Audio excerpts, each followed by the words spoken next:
അവധിക്കാലത്ത് യാത്രകൾ ചെയ്യാൻ ഇഷ്ടപ്പെടുന്നവരാണ് കൂടുതൽ പേര്. ഇത്തരം യാത്രകളിൽ മുൻകരുതലൊന്നുമില്ലാതെ ചെയ്യുന്ന ചില തോന്നിവാസങ്ങളുടെ ഫലമാണ് നമ്മൾ ഈ കാണുന്നത്.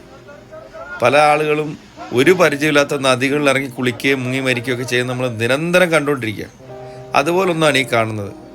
നദിയിലേക്ക് ചാടാൻ വേണ്ടിയിട്ട് വലിയ മരങ്ങളുടെയൊക്കെ മുകളിൽ കയറും, എന്നിട്ട് അതിൻ്റെ മുകളിൽ നിന്ന് എടുത്തിയാടും. ചിലപ്പോൾ കൊമ്പൊടിഞ്ഞിട്ടും ഈ പറയുന്ന പോലൊക്കെ വീണ് മരണം സംഭവിക്കുന്ന എത്രയോ ആളുകൾ.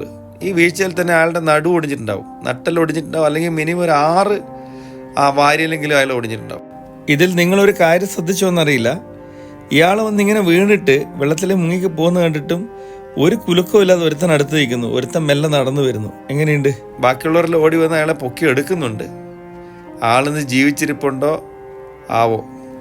എന്തായാലും ആവേശം മൂത്ത് ഇത്തരം വിഡ്ഢിത്തങ്ങൾ കാണിക്കാതിരിക്കുക, സ്വന്തം ജീവിതം വെച്ച് കളിക്കാതിരിക്കുക.